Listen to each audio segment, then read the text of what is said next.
4 years ago, Jimmy Noonan moved to Lexington to be with his mom and brother. And except for a brief stint working security at Malone's, he's been unemployed since then. So he has a lot of time on his hands. I get up late. I talk to the job coach. I'm on disability, but I'm trying to find a part-time job, which is very, very difficult. He doesn't have a lot of complaints about living in the R.E. Lee building in downtown Lexington, though.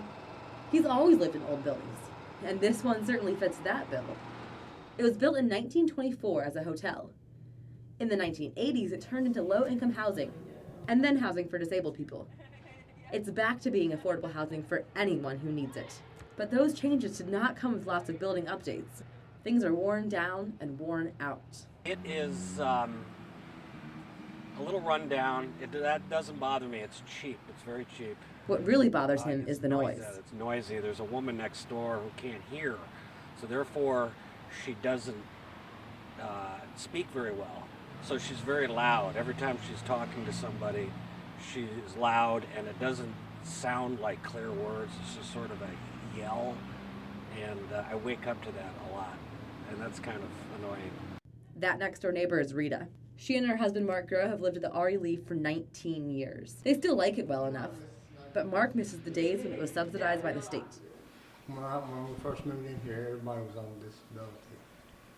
No, it's not that way. And that's been a negative change, or? Yeah. They don't like people that's handicapped. Some of them people in here is not handicapped, and they don't like them. How do they show that? Attitude towards people.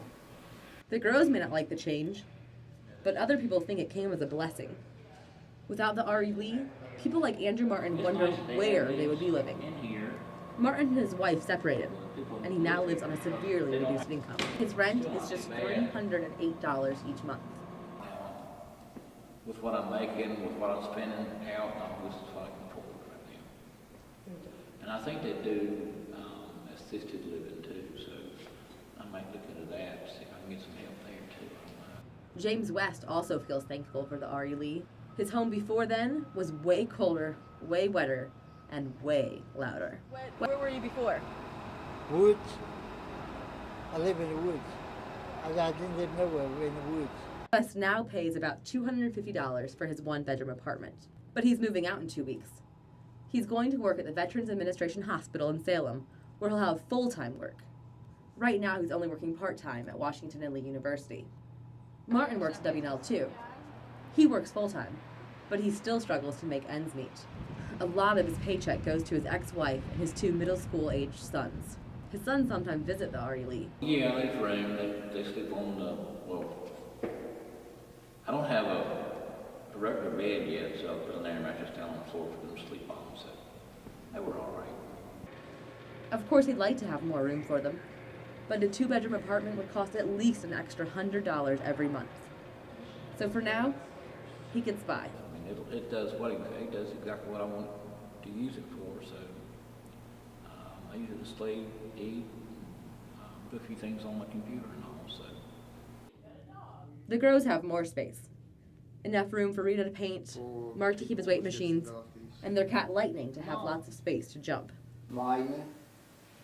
But Mark would like more breathing room. I like to live in the county, yes. As if I had my own transportation. I want a car. I'm on Lexus backseat. Groh got rid of his car because he couldn't afford to keep it running. So he walks a lot. West, he hasn't driven in some time. His sister will have to move him down to Salem. But Jimmy Noonan, he wouldn't move to the country even if he could afford it. He has a car and drives to the job coach on Greenhouse Road most weeks. But to live in the country? Oh, it would be awful for me. I love to go out to bars and talk to people, and I've gotten into trouble over that in the past, and it's very helpful to live across the street from a bar. And I'd be lonely if I lived like out someplace where I couldn't drive to a bar because I'm so scared to drink and drive that I wouldn't drink and drive, period, because I've used up all my chances. Noonan gets companionship just from the downtown. So does Mark. on his walks. And of course, when you live in a building with over 30 other people, you're guaranteed some kind of company. They will probably argue with each other, but at the end of the day, comes right down to it, they're a family. They are really family. They will stand there for each other. Well, sometimes people are friendly, sometimes they're not. Get some good people, get some good people living in the building, and then you get some bad people living in the building. So, and get some crazy people living in the building.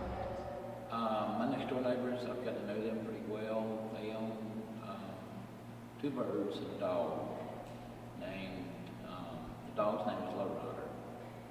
And he makes sure that everybody knows when somebody comes on the floor, especially when he doesn't know. Once he gets to know. For the Rockbridge Report, I'm Alicia Budich.